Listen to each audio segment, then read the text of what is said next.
Snowstorms can silence a world, but not a breaking heart.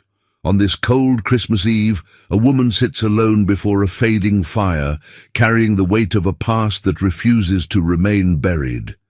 Every memory cuts like frost, every shadow whispers of the life she lost, and of the debt that now threatens everything she has left. Yet tonight, as the wind roars against her door, fate moves toward her through the storm, carrying a secret, a reckoning, and a choice that could bind her future to a man she never expected. Before we begin, tell me, from where are you listening, and what do you love most about period romances? The snow fell in relentless sheets outside the grand windows of the Harrington estate, blanketing the rolling hills of upstate New York in a hush that felt more like a shroud than a holiday veil.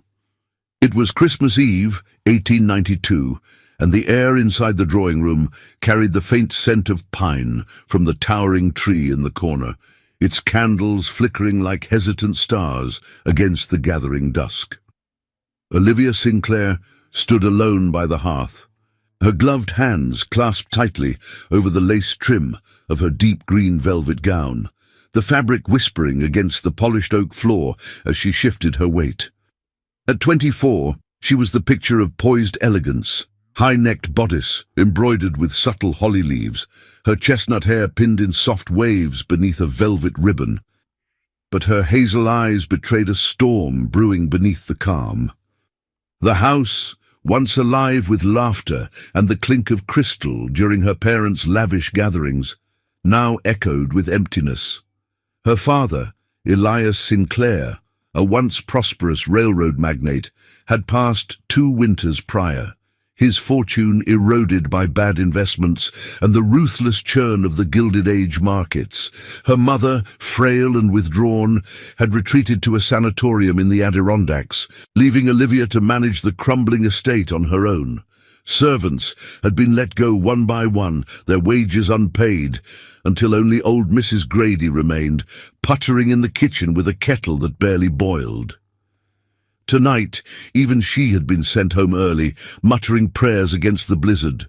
Olivia's breath caught as she gazed at the single-place setting on the long mahogany table, porcelain plate, silver fork, a lone crystal goblet. No guests, no family, just the wind howling like a distant lament. She had spent the afternoon wrapping modest gifts for the neighbors' children, slipping them onto doorsteps under cover of grey skies. But now, as twilight deepened, isolation wrapped around her like the chill seeping through the cracks. "Merry Christmas," she whispered to the empty room, her voice cracking on the words. Tears pricked her eyes, hot and unwelcome. How had it come to this? A life of cotillions and summer soirees, reduced to solitude on the holiest of nights.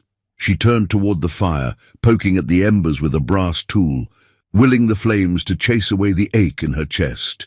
Memories flooded in unbidden, childhood eves with her father hoisting her onto his shoulders to place the star atop the tree, her mother's voice singing carols in that lilting soprano. Now, the tree stood half-adorned, its ornaments a silver bell from Vienna, a hand-painted glass dove, gathering dust since her hands trembled too much to finish. The invitation she had sent to distant cousins weeks ago lay unanswered on the sideboard, the wax seal unbroken. Pride had kept her from begging. Necessity had stripped her of options. A sudden gust rattled the panes, and Olivia startled, her heart pounding. Was that a carriage on the drive? No, just the storm playing tricks. She sank into the velvet armchair, pulling a shawl around her shoulders, the wool coarse against her skin. In the distance, church bells tolled from the village, marking the hour. 7 o'clock. Time for vespers, for families gathering in candlelit pews. But she was here, alone, the weight of expectation pressing down like the snow outside. What if this was her life now? A spinster in a fading manner, watching the world spin on without her. Yet, amid the sorrow, a flicker of resolve stirred. Tomorrow she would rise with the dawn, tend the few acres left, perhaps sell off another heirloom to keep the roof overhead. But tonight demanded surrender to the grief. She rose again, lighting a single candle on the mantel, its flame dancing shadows across the portrait of her parents above. "Forgive me," she murmured, as if they could hear. "I tried." The clock struck the half-hour, its chimes mournful. Olivia moved to the window, pressing her palm against the cold glass, peering into the white abyss, nothing but swirling flakes erasing the world beyond. She turned away, but a faint sound pierced the silence, a crunch of wheels on gravel, muffled by the gale. Her pulse quickened. Impossible. No one would brave this tempest. Then a knock echoed through the hall, sharp and insistent. Olivia froze, her breath visible in the cooling air. Who could it be? A lost traveller, a bearer of ill news. She smoothed her skirts, steeling herself, and approached the door, the hook of uncertainty pulling her forward into the unknown. Olivia hesitated at the heavy oak door, her fingers trembling on the brass latch. The knock came again, firmer this time, cutting through the wind's wail like a command. She glanced back at the drawing room, the fire's glow a fragile sanctuary, then drew a steadying breath. In these parts, one didn't turn away a soul on Christmas Eve, storm or no. Unlatching the bolt, she pulled the door open a crack, snowflakes swirling in like uninvited guests. There, silhouetted against the blizzard, stood a man cloaked in a greatcoat dusted white, his face half hidden by a wool scarf. He was tall, broad-shouldered, with the bearing of someone who bent the world to his will rather than the other way around. Behind him, a sleek black brougham waited on the drive, its horses stamping impatiently, lanterns casting golden pools on the fresh powder. The driver huddled on the box, reins taut. "Miss Sinclair?" The man's voice was deep, resonant, carrying over the gale without effort. He unwound the scarf, revealing sharp features etched by cold, dark hair slicked back, eyes like polished obsidian under heavy brows. At 35, Alexander Hale commanded the room before stepping into it, his presence as unyielding as the steel rails his fortune had laid across the continent. Olivia blinked, recognition dawning through the shock. Alexander Hale, the iron magnate whose name whispered through every parlor from New York City to Chicago. He'd bought her father's failing rail line 2 years back, a deal that had saved the family from utter ruin but left them beholden. She'd met him once, briefly, at a charity ball in Albany, exchanged polite nods over champagne flutes, while her father beamed with forced gratitude. What brought him here, now, in this fury of weather? "Mr. Hale," she managed, stepping aside with a hurried curtsy, her skirts brushing snow from the threshold. "Please, come in. The storm. It's treacherous out there." He entered with a nod, stamping snow from his boots on the entry rug, his coat shedding flakes like a wolf shaking off rain. The chill clung to him, sharpening the scent of leather and pine tar from his travels. "Forgive the intrusion, Miss Sinclair. My driver insisted we press on from Saratoga. Business called me north." But the roads turned hostile miles back. His gaze swept the dim hall, lingering on the faded wallpaper and the single lantern flickering on the side table. No judgment in his eyes, but a quiet assessment, like a man appraising timber before the cut. Olivia closed the door against the wind, her heart still racing. "Business on Christmas Eve. You honor us, sir, but I'm afraid the house is unprepared. My staff is limited and supper is scarcely set." She led him toward the drawing room, aware of how the space shrank under his stride. The fire popped in welcome as they entered, casting long shadows across the half-dressed tree. Alexander removed his coat, revealing a tailored wool suit beneath, vest buttoned high with a gold watch chain glinting like a secret. He hung it on the rack by the hearth, his movements precise, unhurried. No need for fanfare. A warm fire and company suffice. I've spent too many holidays in empty railcars to quibble over formalities. He turned to her then, fully, and something in his expression softened the edges of his stern face. A flicker of warmth, perhaps pity, or was it curiosity? She busied herself pouring brandy from the decanter, her hands steadier now. The crystal tumbler clinked as she handed it over. "To your health, then, and safe travels home." They stood by the mantel, the portrait of her parents watching silently.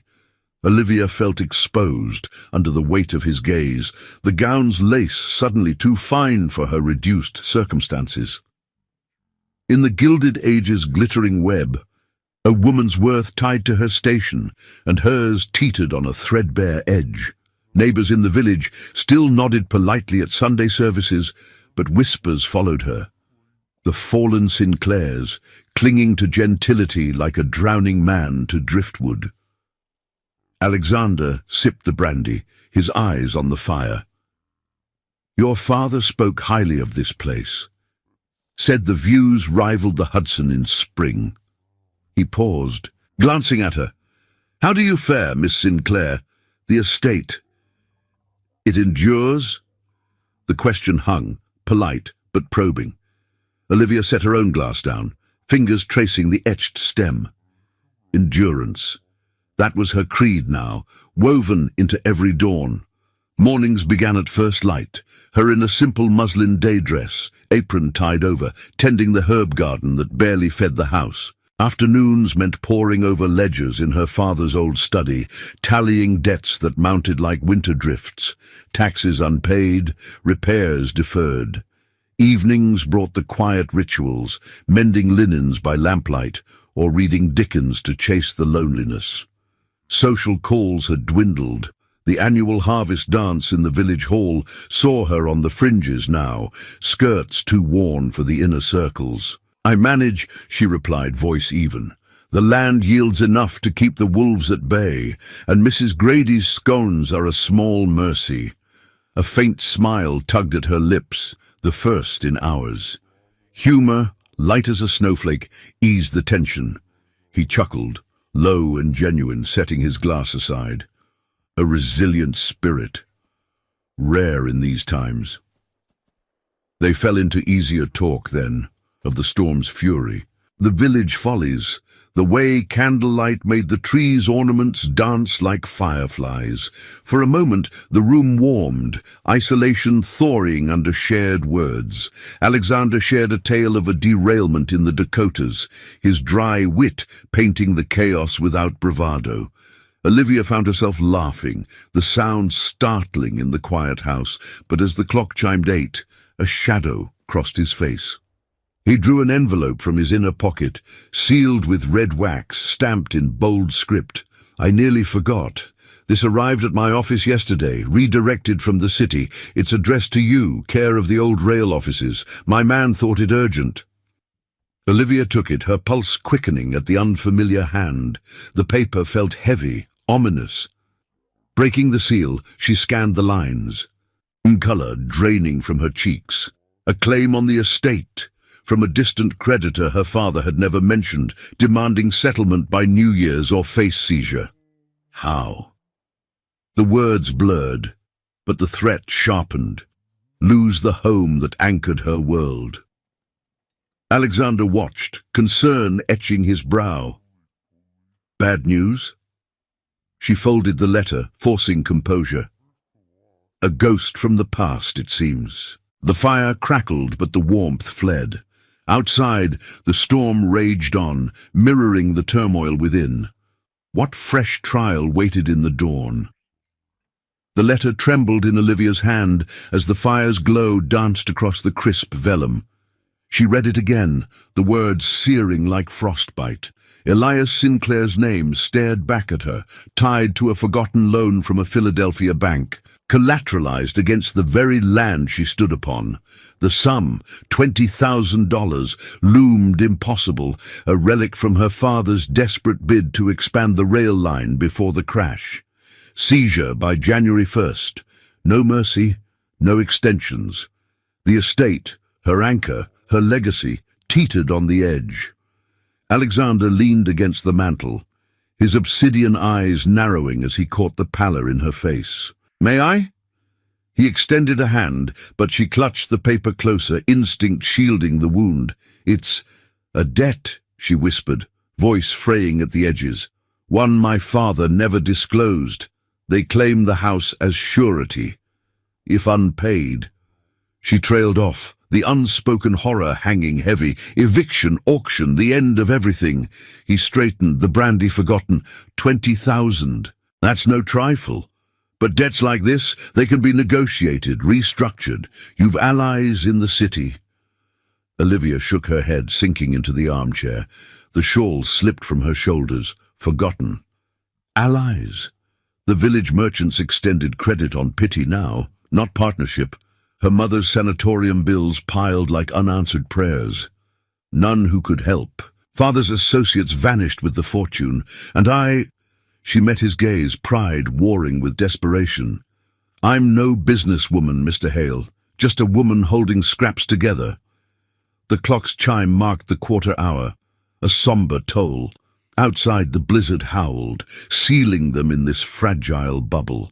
Alexander paced to the window, peering into the white void. His reflection stared back, a man forged in boardrooms and rail yards, where fortunes rose and fell like empires. He'd clawed his way from Pennsylvania mills, turning scrap iron into steel veins across the nation. Yet here, in this dim room, he saw echoes of his own losses. A brother lost to the mills, a mother worn to dust by want. Pity stirred, but so did something sharper, respect for her unyielding poise. "Miss Sinclair," he said, turning back, his tone measured, like laying tracks before the train, "I acquired your father's line to salvage what I could. But it's a noose tightening. Let me assist. A wire to my solicitor in the morning could stall them." She rose, the letter crumpling in her fist. Assist. From the man who now owned the rails her father built. Gratitude tangled with suspicion. "Why? You've no stake here beyond obligation?" His jaw tightened, a flicker of something raw crossing his features. "Obligation? Your father saved my first venture once, with a quiet endorsement when others laughed. Call it repayment, or call it decency on a night like this." He stepped closer, the space between them charged, not with romance, but the gravity of crossroads. "Refuse, and you're alone against the wolves. Accept, and we renegotiate, together." Olivia's mind raced. The Gilded Age devoured the weak. Women like her, untethered, became footnotes in society pages. Marriage offers had come, stale suitors sniffing opportunity, but she'd spurned them, clinging to independence. Now, this stranger offered a lifeline, laced with strings. Hesitation gripped her. "And what price, Mr. Hale? Your help isn't charity." He met her eyes steadily. "A partnership, temporary. You consult on the estate's management. Your knowledge of the land could aid my expansions northward. In return, I cover the debt, secure the deed. No chains, just equity." The proposal hung, tempting and treacherous. Partnership with a magnate. Whispers would fly. The fallen Sinclair girl, trading dignity for dollars. Social ruin loomed. Invitations revoked. Pews emptied beside her at church. Yet refusal meant the bailiff at dawn, her world scattered like snow. She paced to the tree, fingers brushing a tarnished ornament, a silver sleigh from her girlhood. The candle flames wavered, mirroring her turmoil. Allies.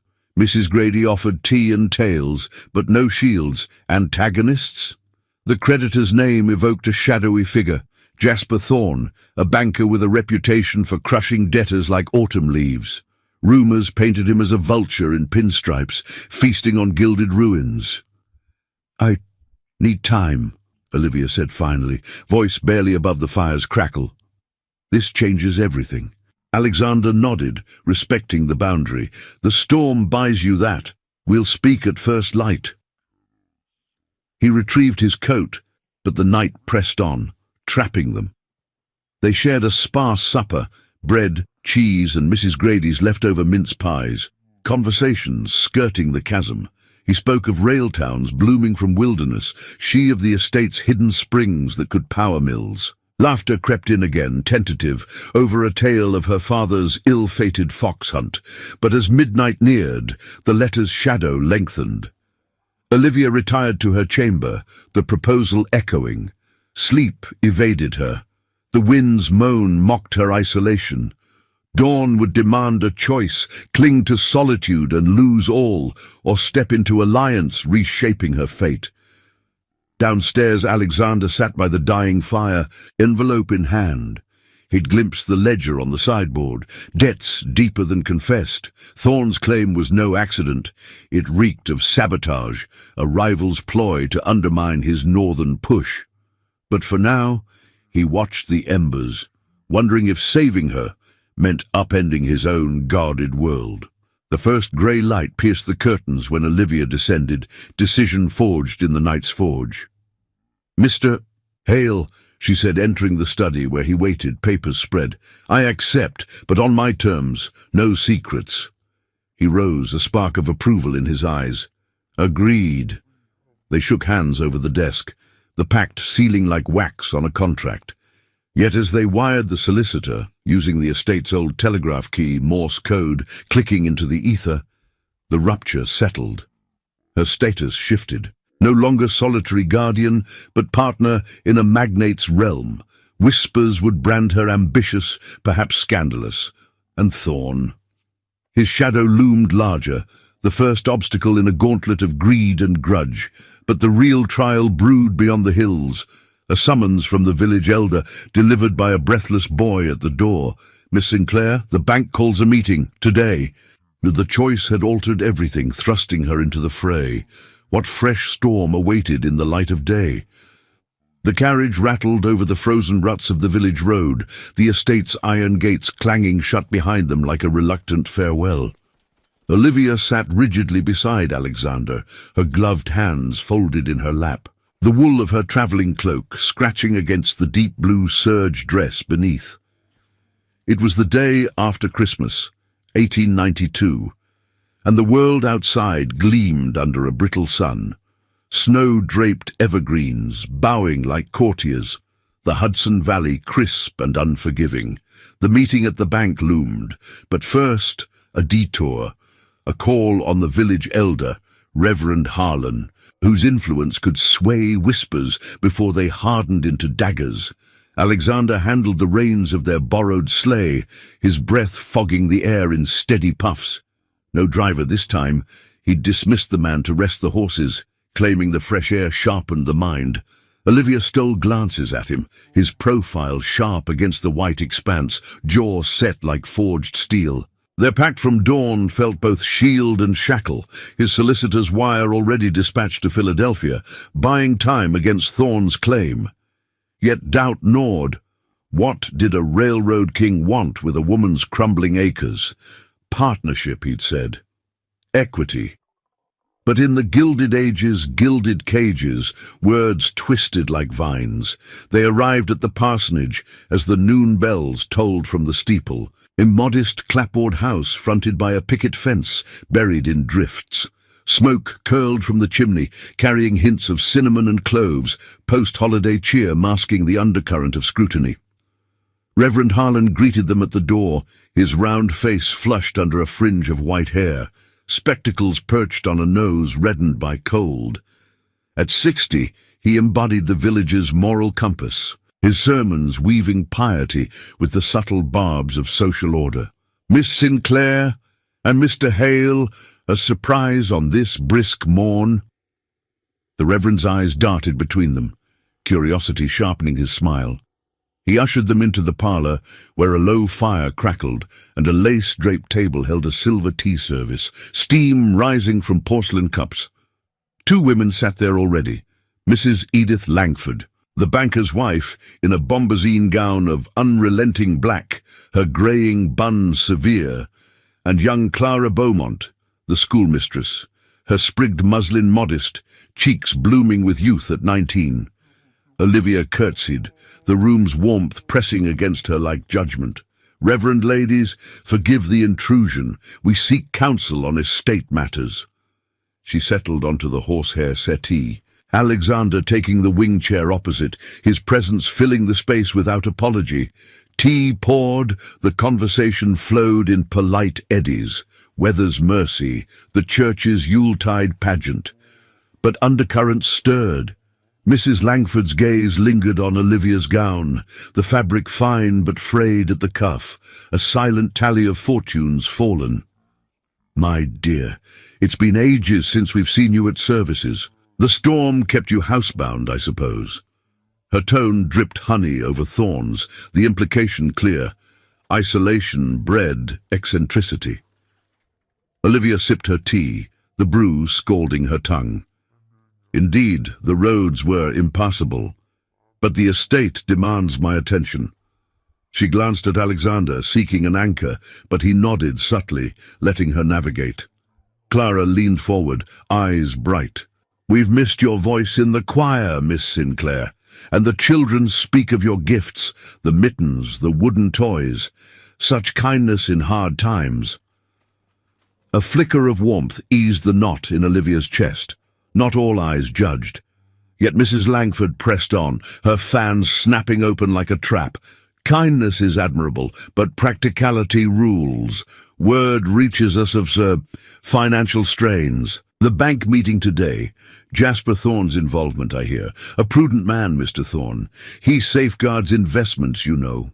Her words landed like snowballs, subtle humiliation wrapped in concern. Class friction crackled. The Sinclairs, once patrons of village fate, now supplicants. Alexander shifted, his boots scuffing the rug. No outburst, just a measured interjection. Prudence serves, madam, but so does fairness. Miss Sinclair's family built these rails. Their legacy endures. His voice held quiet steel, a micro-gesture of defense, eyes meeting Olivia's for a beat, steadying her like a hand on the tiller. The Reverend cleared his throat, steering towards safer waters. Now, all seek harmony here. He produced a small brooch from his pocket, silver filigree shaped like an olive branch, Olivia's family crest, inherited from her grandmother. This came to me years ago, in trust. Your mother asked I hold it against lean days. Perhaps a token for brighter ones. Olivia's fingers brushed the cool metal as she accepted it, pinning it to her collar. The brooch caught the light, starting an arc. Heirloom turned talisman, whispering of roots unbroken. Emotions swelled, a shared silence with Alexander as their eyes locked again, his nod imperceptible but profound. Trust budded, fragile as first thaw. Conversation turned to the bank's summons, hints of Thorne's shadow, a man who'd arrived from the city weeks prior, buying up notes like a collector of woes. He watched from afar, they said, his agents sniffing debts in parlours and post offices. Mrs. Langford's fan fluttered faster. One must choose allies wisely, Miss Sinclair. Partnerships can elevate or entangle. The parting came swift, handshakes crisp. Outside, the sleigh waited, but the air hummed with consequence. As they drove toward the bank, a village boy dashed up, breathless, clutching a folded gazette from Albany. Miss, fresh print, your name's in it. Olivia unfolded the sheet, heart sinking. A society note, innocuous on surface. Miss O. Sinclair, seen in company of Rail Baron A. Hale, amid estate woes, alliance or desperation. Whispers amplified to ink, the first visible ripple. Rejection's sting bit, but Alexander's hand grazed hers on the seat. Brief, unspoken solidarity. The bank's shadow fell ahead, Thorne's web tightening. What defense could words offer against a vulture's claim? The bank's marble facade loomed like a fortress under the midday sun, its columns etched with frost from the night's chill. Olivia's boots crunched on the salted path as she and Alexander ascended the steps, the gazette clutched in her gloved fist. Inside, the air hung heavy with the scent of polished wood and ink. Tellers murmuring behind brass grills, while patrons shuffled ledgers. Jasper Thorne waited in the manager's office, a wiry man of 50 with a hawkish nose and eyes like chipped flint, his pinstripe suit crisp as a fresh banknote. He rose as they entered, a thin smile not reaching his gaze. Miss Sinclair, Mr. Hale, punctual, as expected. Thorne's voice slithered, smooth but edged. He gestured to leather chairs around a desk piled with documents, the claim letter prominent, stamped with the Philadelphia seal. Alexander took the seat beside Olivia, his knee brushing hers accidentally, a steadying warmth amid the tension. The meeting dragged, Thorne laying out terms like traps, immediate partial payment or foreclosure by week's end. "Collateral is clear," he insisted, tapping the paper. "Your father's signature binds it." Olivia's throat tightened. She'd seen Elias's hand tremble in his final days, desperation fueling poor choices. Alexander countered with measured strikes, his solicitor's wire en route, interest rates negotiable, the estate's value undervalued. Words flew like sparks from an anvil, but Thorne yielded nothing. His agents likely already circling the property lines. By dusk, they'd extracted a fragile truce, 30 days to settle, no auctions yet. But the victory tasted of ash. As they emerged, the sky had darkened, fat flakes tumbling once more. The sleigh waited, but the horse shied at a sudden gust, and the road home turned treacherous, ruts filling with slush.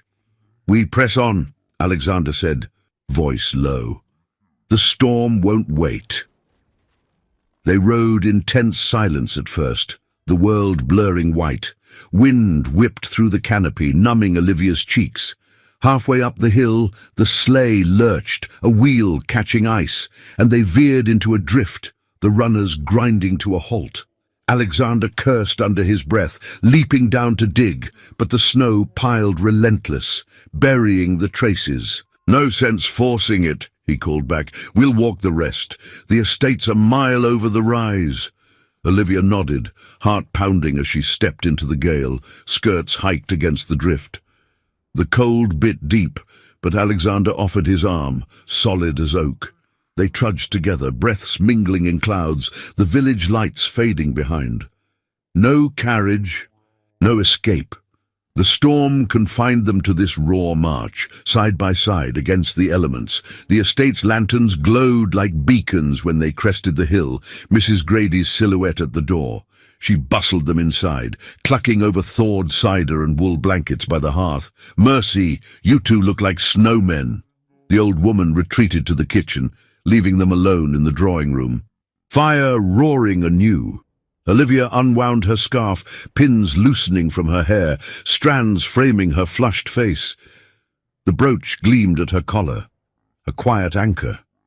Alexander shed his coat, rolling sleeves to reveal forearms corded from years of labor before boardrooms.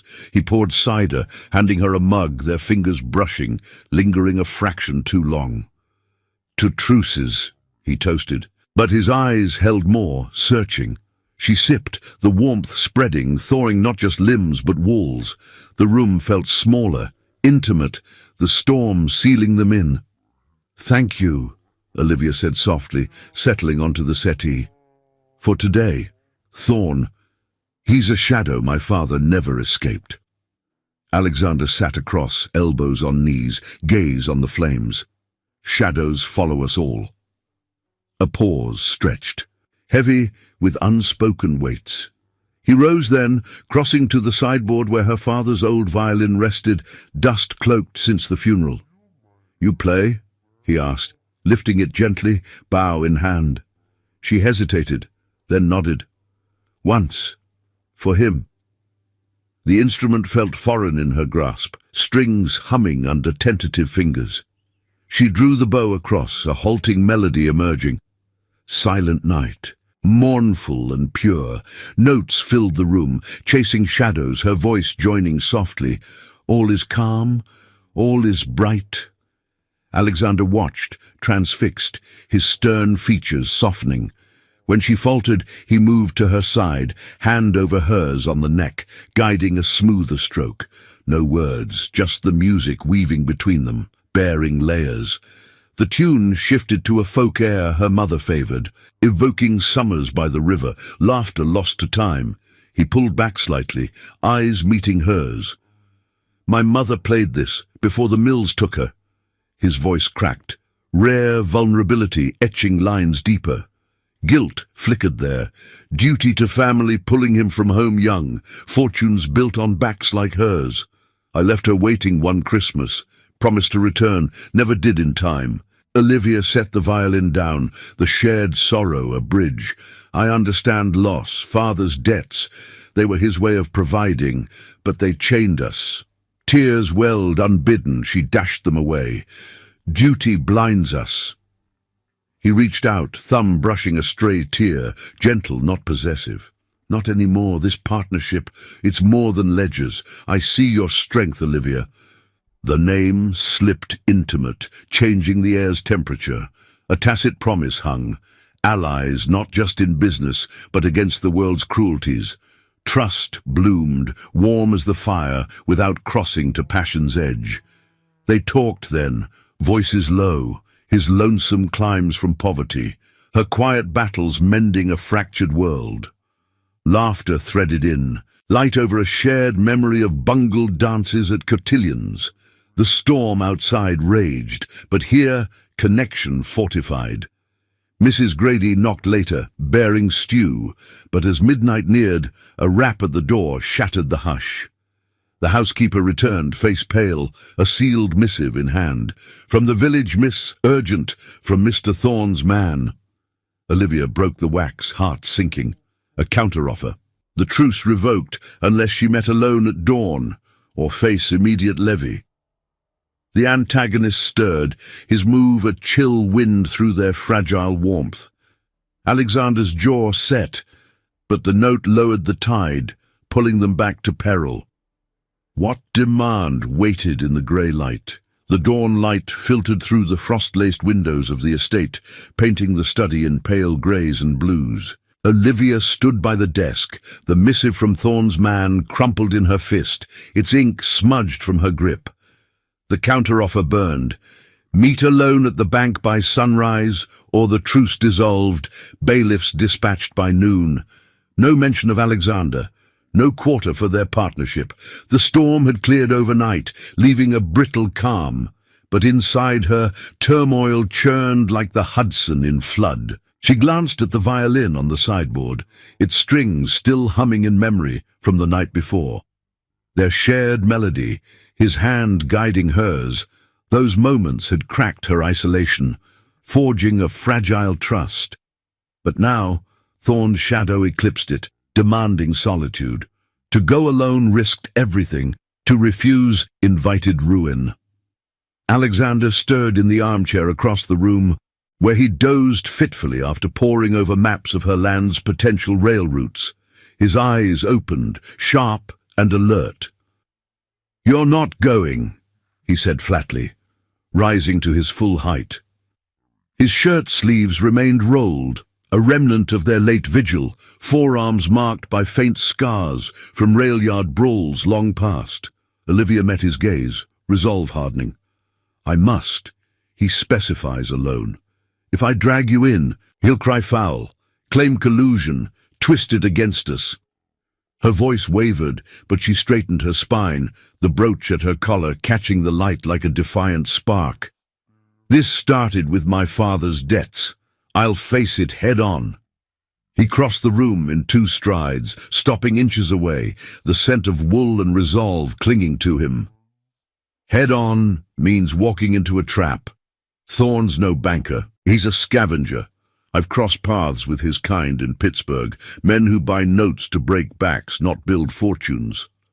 His hand hovered near her arm, a gesture aborted, respect holding him back. "We stand together, or not at all."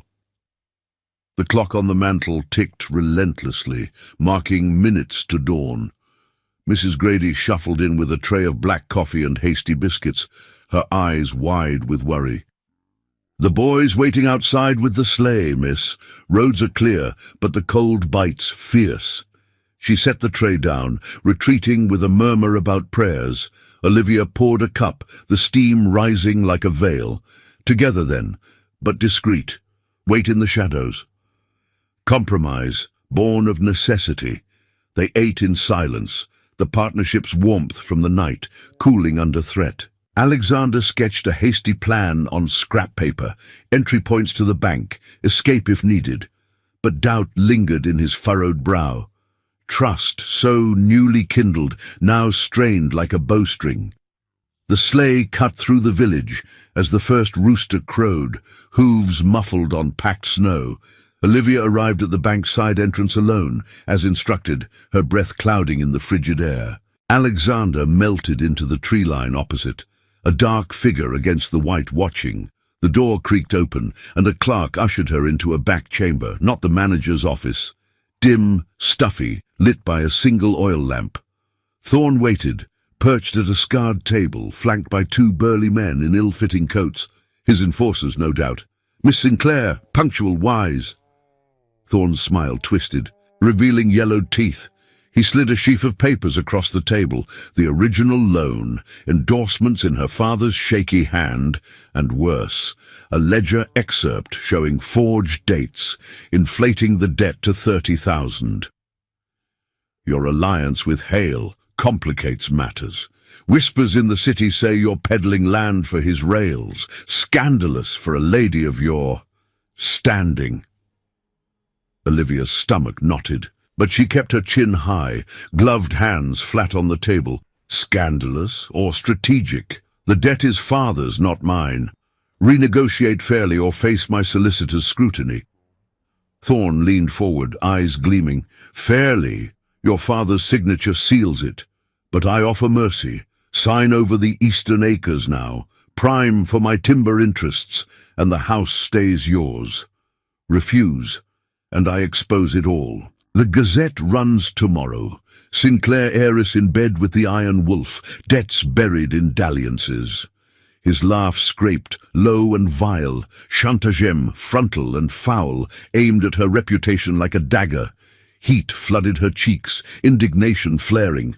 You dare? My name carries weight here, Thorne. The Reverend, the village, they know my family's honor. But even as she spoke, isolation crept in. Without proof, his lies would spread like wildfire through parlors and pews. Support from the parsonage call yesterday?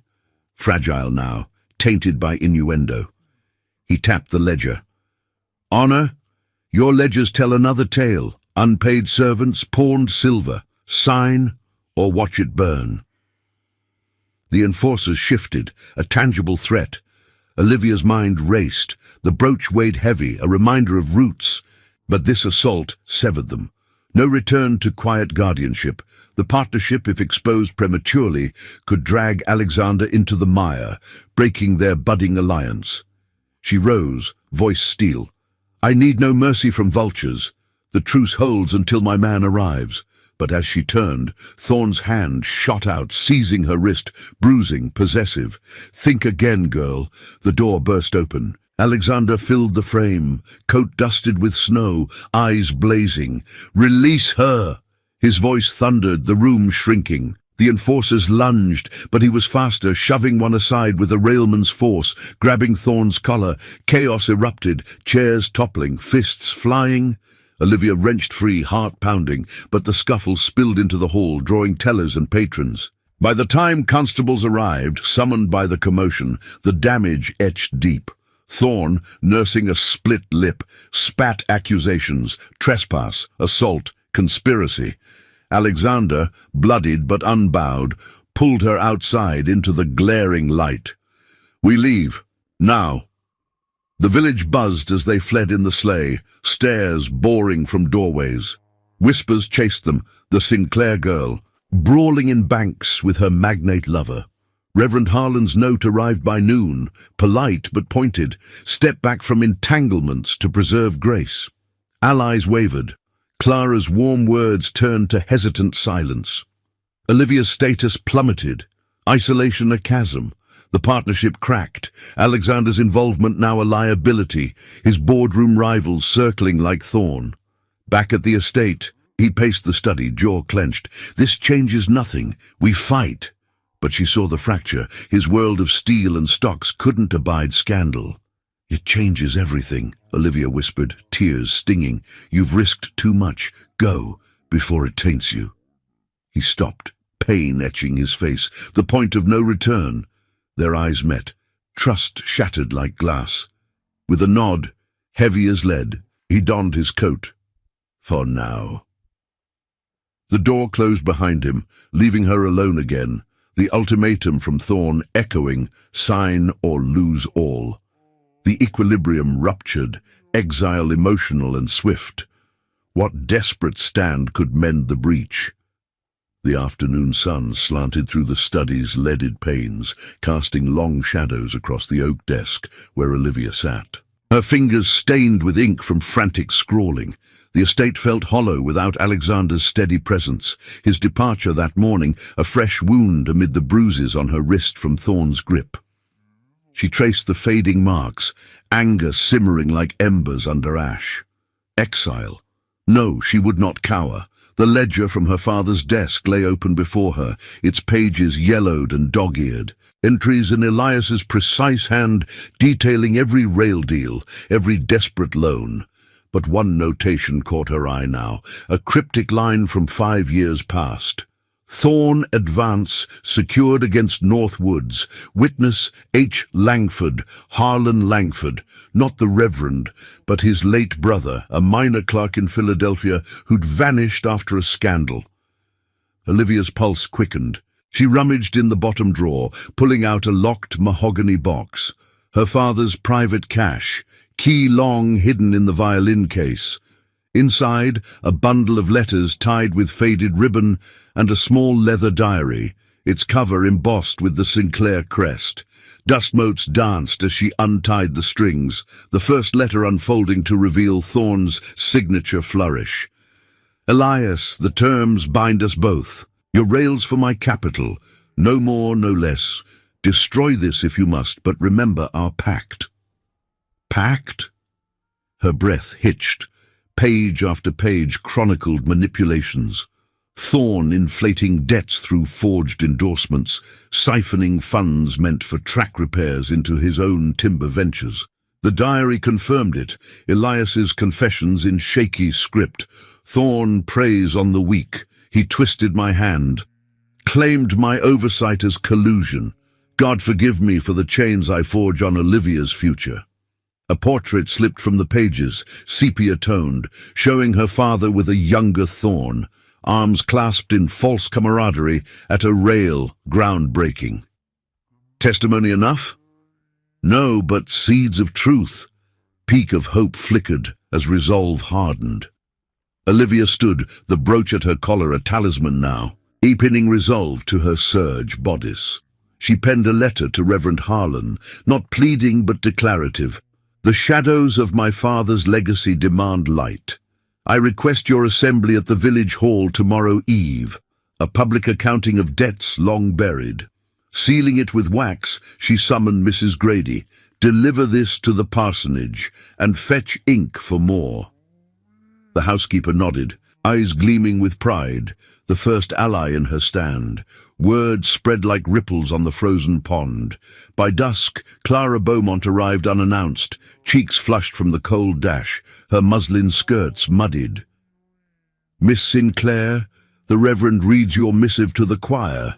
They murmur of Thorn's greed, how he stripped the Beaumont mill last spring. Testimony poured out. Clara's uncle, a former clerk, witnessing Thorn alter dates on notes. Proof mounted, a quiet arsenal. Olivia shared the diary excerpts, the young woman's eyes widening in outrage. He's a thief in gentleman's cloth. The village won't stand idle. Indignation built, a rising tide against the vulture. Olivia's action shifted perceptions. Whispers in the parlor turned to nods of respect. No longer the fallen heiress, but a woman wielding truth like a blade. Yet danger shadowed each step. A boy delivered Thorn's retort by lantern light. Interfere, and your magnate's rails face my inspectors. Accidents happen. The threat loomed larger, his response a valley plunging deep. enforcers spotted near the estate's fences, eyes on the north woods he coveted. She wired Alexander at his Saratoga office, the telegraph key clicking urgently. Truth uncovered, Thorne's forgery. Join the hall assembly, your voice needed. No plea, just partnership renewed. Hours stretched, the clock's toll mocking her vigil. Then hooves on gravel, his brougham cutting the night, lanterns slicing fog. He entered the study, coat shedding frost, face etched with the day's boardroom wars. Your wire found me mid-negotiation. Forgery? Show me. She did, spreading letters and diary across the desk, their shoulders brushing in the lamplight. Alexander's eyes darkened, not with cold calculation, but raw fury, guilt reframing his reserve. I knew Thorne's ilk, but this. I pushed your father's line too hard, blind to the rot beneath. Duty chained me then, building empires while families like yours crumbled. His hand covered hers briefly, trust rekindling, warm and steady. No passion's fire, just shared purpose, stronger for the fracture. You face him alone no more. But the risk, my rivals will pounce if scandal ties us. Peak of hope surged as they pored over proofs, laughter threading grim, her quip on Thorne's elegant forgeries drawing his rare chuckle. You're a force, Olivia.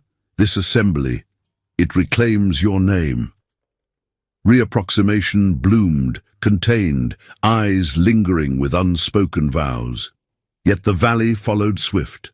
A knock shattered the hush. Mrs. Langford at the door, fan clutched like a shield, voice trembling. Thorne's men patrol the roads. He vows to discredit you, claims the diary's planted. The Reverend wavers, some call it hysteria. Olivia's chin lifted, agency unbowed. Let them. Truth endures. Alexander nodded, resolve mirroring hers. They drafted a public pronouncement together, her words his strategic edge, to read at the hall, exposing the manipulations, calling for village testimony against Thorne's empire of deceit. Indignation peaked, the public's enseo for justice boiling. Thorne's threat escalated. A forged note arrived at dawn, implicating Alexander in the original loans, a ploy to sever their bond. But Olivia sealed the pronouncement, sending it to the local gazette. Social perception tilted. Neighbors who'd shunned now sent quiet support, loaves and linens at the door. The couple stood closer, trust a bulwark. Yet the antagonist's shadow grew, a summons from the county assembly in Albany, delivered by stern courier. All parties to convene at the Opera House benefit 3 nights hence. Thorne presides, refuse, and the courts decide your fate. The gauntlet thrown, the decisive public clash beckoned, what truths would shatter under the gaslights. The gaslights of the Albany Opera House flickered like 1,000 watchful eyes, casting a golden haze over the throng gathered in the grand foyer. It was the night of the annual benefit gala. 3 evenings after the summons had arrived like a gauntlet thrown into Olivia's lap. 1892's elite swirled in a tapestry of silk and satin, gowns with bustled skirts in jewel tones, gentlemen in swallowtail coats and starched collars, chatting over champagne flutes while the orchestra tuned strings in the auditorium beyond. The air hummed with perfume and anticipation, but beneath it all pulsed the undercurrent of the evening's true drama. The county assembly, presided over by Jasper Thorne himself, to settle the Sinclair debt in a public forum disguised as philanthropy. Olivia descended the marble staircase on Alexander's arm, her heart pounding like a war drum. She wore a gown of midnight blue taffeta, its high neckline adorned with jet beads that caught the light like midnight stars, the fabric whispering against her petticoats with each step. The brooch, her family's olive branch, pinned at her throat, a symbol evolved from heirloom to weapon. Alexander, resplendent in black broadcloth, his cravat tied with precision, squeezed her gloved hand subtly. Their eyes met, a silent vow amid the crowd's murmurs. Whispers followed them. The scandalous pair, the fallen heiress and the iron magnate daring to appear together after the bank brawl. Reverend Harlan nodded from across the room, his expression grave but supportive. Clara Beaumont hovered nearby, clutching a reticule stuffed with notes, their key witness. Thorne held court near the velvet-draped stage, a dossier under his arm, surrounded by sycophants in pinstripes. His hawkish face split in a predatory grin as he spotted them. "Miss Sinclair, Mr. Hale, bold, to show your faces here." His voice carried, drawing heads. "The assembly convenes post-intermission. Prepare your defenses." Olivia lifted her chin, voice steady. "We come with truth, Mr. Thorne, not shadows." Alexander's grip tightened, a bulwark against the tide of stares. They moved to their seats in the orchestra level, the house filling with the rustle of programs and the scent of beeswax candles. The opera, a lavish production of Verdi's Aida, began, trumpets blaring triumph over the footlights. But Olivia barely heard the arias. Her mind raced through their strategy, the letters, the diary, Clara's testimony, proofs arrayed like ammunition. Yet Thorne's final sabotage loomed. He'd hinted at a bought witness, a forged affidavit to paint her father's debts as willful fraud, dragging Alexander into complicity. Intermission arrived with a flourish of applause, the curtain falling like a guillotine. Ushers cleared the auditorium's center for the assembly, chairs arranged in a semicircle under the proscenium arch. The elite filed back, curiosity sharpening their gazes, judges from the county seat, bankers, society matrons like Mrs. Langford, her fan at the ready. Thorne took the raised dais, pounding a gavel carved from walnut. "We convene to adjudicate the Sinclair claim. Order, please." He launched first, venomous and slick, unfolding the dossier with theatrical flair. "Elias Sinclair borrowed recklessly, collateralizing his estate against my client's note. But evidence mounts of collusion, tampered ledgers, undue influence from Mr. Hale's rail interests. He produced the affidavit, waved by a nervous clerk. A sworn statement from a former associate claiming Elias confessed to inflating debts for kickbacks, with Alexander's name scrawled in margins. Gasps rippled through the crowd. Mrs. Langford's fan snapped shut. Heads turned toward Olivia, judgment etching their faces. Alexander leaned forward, jaw clenched, but Olivia placed a hand on his knee, her signal. This was her stand, her moral choice. Expose the rot, not with fists, but with unyielding light. She rose as Thorne paused for effect, voice clear and resonant, carrying to the balconies. "Lies built on forgeries, Mr. Thorne. My father's hand was honest, twisted only by yours." She nodded to Clara, who approached the dais, reticule trembling but eyes fierce. "Miss Beaumont, proceed," the Reverend intoned from his seat, lending weight. Clara unrolled her notes, voice gaining strength. "As schoolmistress, I overheard my uncle, your former clerk, detail how you altered dates on Sinclair's loans, siphoning funds for your timber schemes. He died shamed, but his journal confirms it." She slid the slim volume forward, pages open to incriminating entries. Murmurs swelled, Thorne blanched, gavel striking futilely. Undeterred, Olivia stepped forward, diary and letters in hand. "These are my father's words, untainted. And this portrait, witness to your pact." She held up the sepia image, Thorne's younger face smirking beside Elias's weary one. The crowd leaned in, flashes of recognition. "That's from the '87 groundbreaking," a banker called. Alexander rose then, his counterattack precise. "I've no ties to these forgeries, but Thorne's web touches my lines. Inspectors he's placed to derail expansions unless I stay silent." He produced a rail manifest, stamped with Thorne's agents' names, strategy honed in boardrooms now turned social sword. Thorne sputtered, face purpling. "Slander! This witness is bought." But the tide turned. Reverend Harlan stood, voice booming. "Enough! The proofs align. Thorn, your manipulations prey on the vulnerable, unfit for this hall. Cheers erupted, sparse at first, then thunderous. Mrs. Langford rose, fan forgotten, applauding. The community reframed Olivia in that moment, from humiliated debtor to resolute guardian. Her poise earning nods, invitations murmured in her wake. Thorn's dossier crumpled in his fist as constables, summoned discreetly, approached, escorting him amid boos.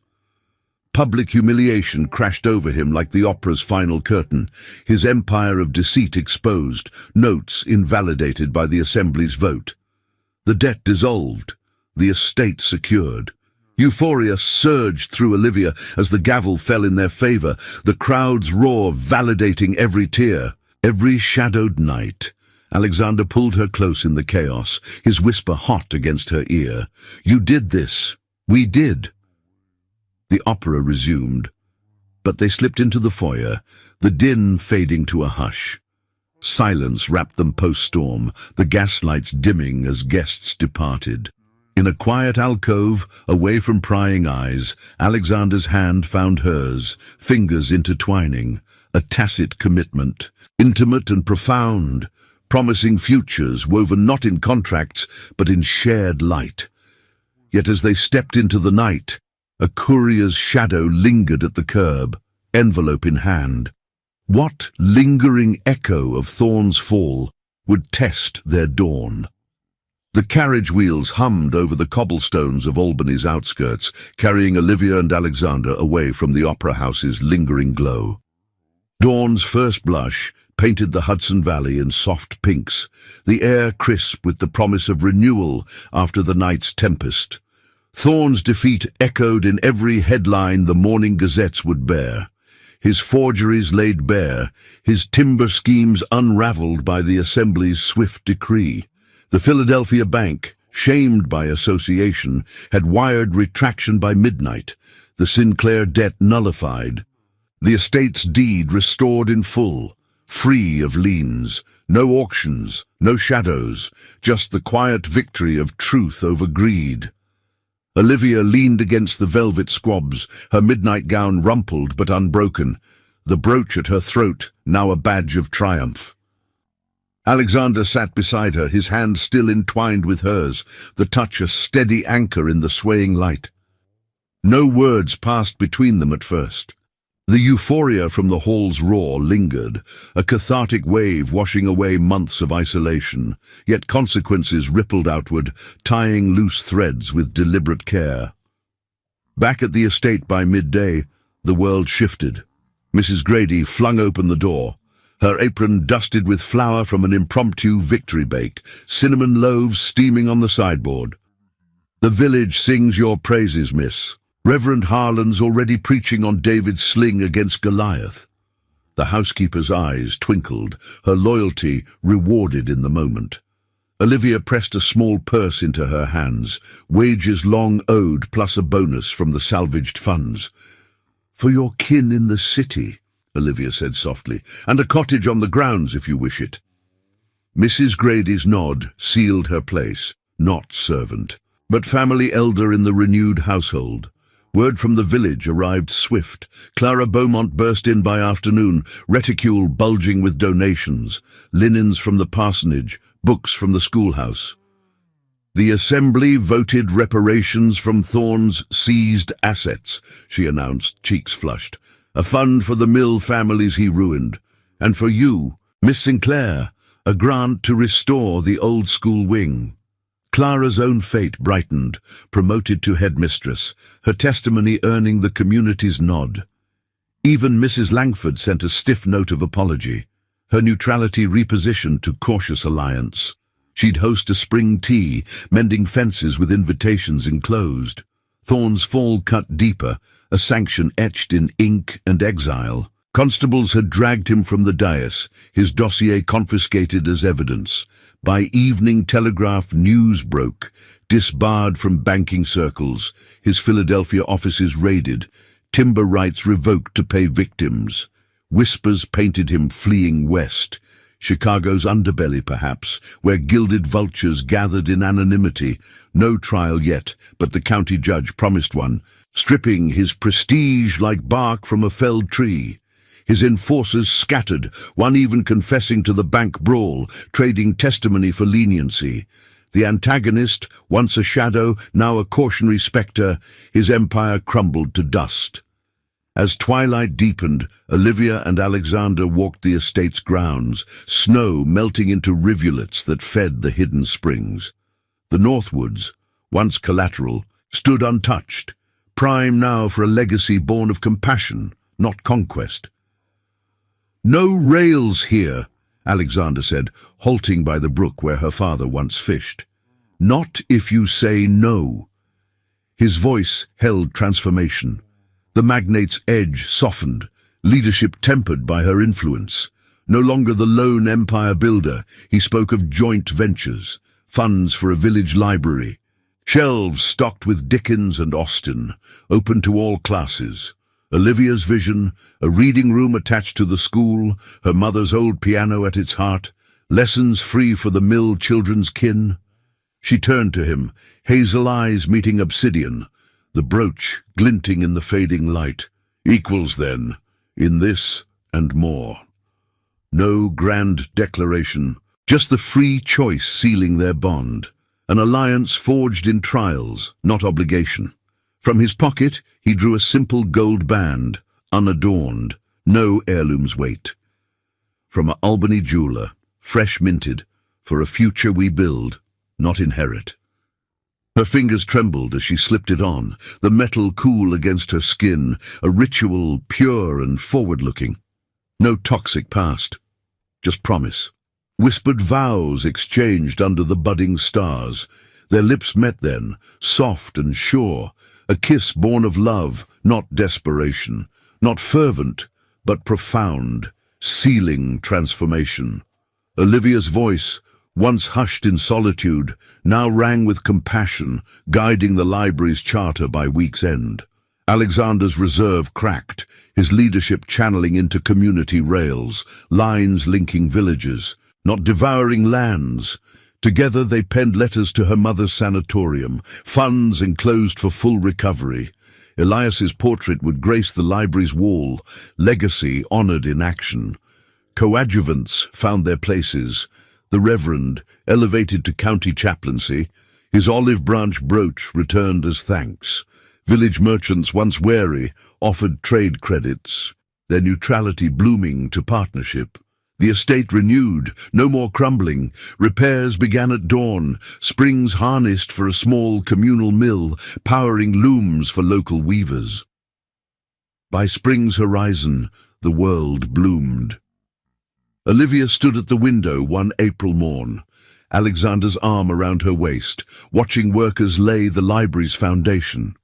Children laughed in the yard, Clara leading a reading circle under the oaks. Their own future whispered, whispers of family, a child perhaps, roots deepening in soil reclaimed. Yet a soft echo lingered. A letter from Chicago, postmarked Thorne's hand, unopened on the desk. "Old debts die hard," it warned. Would shadows stir again, or had victory silenced them for good? The autumn leaves swirled like confetti across the manicured lawns of the Sinclair Hale estate, 10 years after that fateful Christmas Eve in 1892. The Hudson Valley had softened with time, its hills cloaked in amber and crimson. The air crisp with the scent of wood smoke and ripening apples from the orchard Olivia had planted with her own hands. The old manor stood renewed, its gables freshly shingled, wings expanded to house the village library that now drew families from miles around. Gas lamps lined the drive, no electric glare, just the warm flicker of mantles that cast long, welcoming shadows. Olivia Hale, at 34, moved through the sun-dappled parlor with the grace of a woman who had bent fate to her will. Her chestnut hair, threaded with silver at the temples, was swept into a simple chignon, secured by a pearl comb, a gift from Alexander on their wedding day, 5 springs past. She wore a gown of soft wool in forest green, its skirt practical for the day's work, high collar framing a face etched by laughter lines and quiet wisdom. The olive branch brooch still pinned at her throat, now joined by the gold band that had marked their union, unadorned and true. From the window, she watched their children chase each other across the lawn. Young Elias, 8 and sturdy, his dark hair tousled like his father's, brandishing a wooden train set carved by Alexander himself, and little Grace, 6, her hazel eyes sparkling as she gathered fallen leaves into a crown, giggling with the unbridled joy Olivia had once thought lost forever. The love between her and Alexander had not just endured, it had deepened, rooted in the trials that forged them. No grand elopement, but a simple ceremony in the village church, Reverend Harlan presiding, the pews filled with faces once turned away. Clara Beaumont, now a devoted aunt figure, beaming from the front row. Even Mrs. Langford, her fans stilled in genuine applause. Their marriage was a partnership of equals, whispered about in society pages as the Gilded Age's quiet revolution. A magnate and his heiress, building not empires of steel, but bridges of community. Alexander's rails now snaked northward with purpose, linking mills to markets without devouring lands. Profits funneled into scholarships for mill children's education. The library, heart of their legacy, hummed with life. Shelves groaning under volumes donated from New York parlors. The old piano in the reading room alive with Clara's lessons. Notes of silent night echoing on winter eves. Yet nostalgia tugged at Olivia as she traced the mantel, where Elias Sinclair's portrait hung beside one of her mother, recovered and robust from the sanatorium, now residing in a sunlit cottage on the grounds. Those early years after the Opera House triumph had tested them fiercely. Thorne's letter from Chicago, unopened then, had been a hollow bluff, his final gasp before vanishing into obscurity. Word came years later, he'd paid dearly, his forgeries unraveling a web that ensnared him in a federal inquiry, assets seized to repay victims. Exiled to a dusty clerk's post in the Dakotas, broken and alone, he died in 1898, unmourned, his name a caution in bankers' ledgers. Justice, slow but unyielding, had claimed its price. Alexander entered then, his broad frame filling the doorway, at 45 still commanding. Though the stern lines around his obsidian eyes had mellowed into warmth, his wool vest unbuttoned, sleeves rolled from overseeing the orchard harvest, he carried the faint scent of earth and pipe tobacco. "The children plot a leaf storm ambush," he said, voice deep and resonant, a smile tugging at his lips.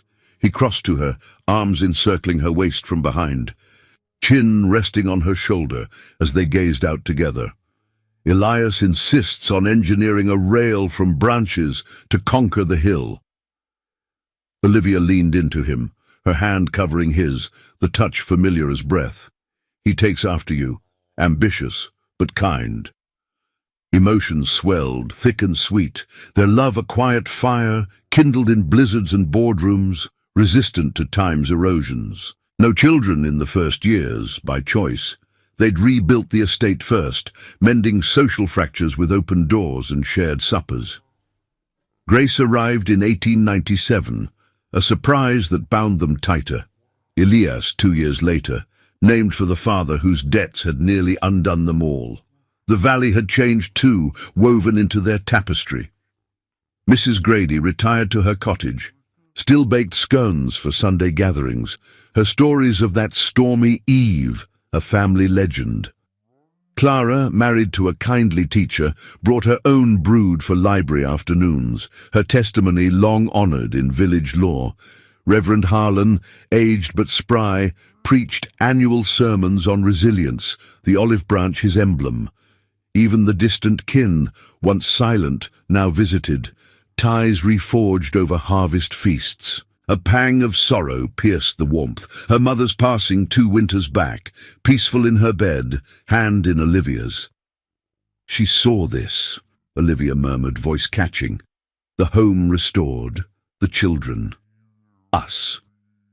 Alexander turned her gently, cupping her face, thumbs brushing cheeks damp with unshed tears. She did, and Elias watches from those hills. His kiss was tender, lingering, a reaffirmation amid the nostalgia. No regrets shadowed their path. The high price paid was thorns alone, and the isolation that once gripped her banished like winter's frost. As dusk fell, the family gathered by the hearth, fire crackling like old friends. Elias recounted the opera house tale with boyish flair, Grace piping in about the wicked banker dragon. Laughter filled the room, intimate and urgent, the legacy alive in their voices. Outside, leaves danced on the breeze, whispering of horizons yet to unfold. Perhaps a new wing for the library, or rails extending to untouched vales. But here, in this circle, time held still. The heart of their story etched eternal, from solitude's shroud to a love that spanned seasons, unbreakable as the valley's enduring stone. As the final embers of our tale fade, like the last snowflake on a spring breeze, let's linger a moment in the warmth of Olivia and Alexander's enduring legacy. What began as a solitary Christmas Eve in 1892, shrouded in isolation and loss, blossomed into a testament of resilience, partnership, and the quiet power of truth. Olivia Sinclair, once adrift in the ruins of her family's fortune, emerged not just as a survivor, but as a force who reshaped her world. Through blizzards of doubt, scandals that threatened to bury her, and the unyielding grip of greed from men like Jasper Thorne, she chose agency over surrender. And Alexander Hale, the magnate who crossed that fateful storm, found in her not a damsel to save, but an equal to stand beside, proving that true strength lies in shared burdens, not solitary crowns. This story from the Gilded Age whispers timeless lessons amid its drama. First, isolation is the thief that steals our fire, but connection, even forged in the most unexpected gales, ignites it anew. Olivia's loneliness on that eve mirrored so many souls caught in fortune's fickle turns. Yet one knock, one alliance turned despair to dawn. Second, justice demands courage, not just for oneself, but for the vulnerable shadows around us. Thorne's empire crumbled not from thunderous accusations alone, but from Olivia's steady light exposing the rot, reminding us that integrity outlasts intrigue every time. And finally, love thrives not in grand gestures or gilded cages, but in the daily choice to build together, honoring past wounds while eyeing horizons of hope. Their kiss under the stars, their children laughing in the orchard 10 years on, shows how trials temper the heart, turning survivors into stewards of something greater. In this era of rapid rails and ruthless markets, Olivia's journey challenges us all. What chains do we carry from our own debts, be they financial, emotional, or societal, and who might we partner with to break them? Her evolution from poised widow to compassionate leader, Alexander's shift from guarded tycoon to devoted father, these arcs urge us to evolve too, embracing vulnerability as the forge of true victory. If this narrative stirred your soul, moved you through its peaks of empathy, indignation, and euphoria, drop a comment below, sharing your favorite moment. Did Olivia's stand at the opera house ignite your fire, or was it the tender violin duet in the storm that lingered? Let me know what resonated and from which city and country you're tuning in. Your stories connect us across the miles. To celebrate those who journeyed to the end, write the word legacy in the comments. It's our secret signal that you've embraced the heart of this tale, helping spread its light to others. For more tales of grit and romance from history's hidden corners, like whispers of forbidden alliances in Victorian parlours or defiant spirits in the Roaring Twenties, check the cards below. Hit that subscribe button to never miss a story that pulls you in and leaves you changed. Until next time, may your own paths cross with unexpected allies and your holidays glow with the warmth of hard-won joy. Thank you for sharing this fireside journey.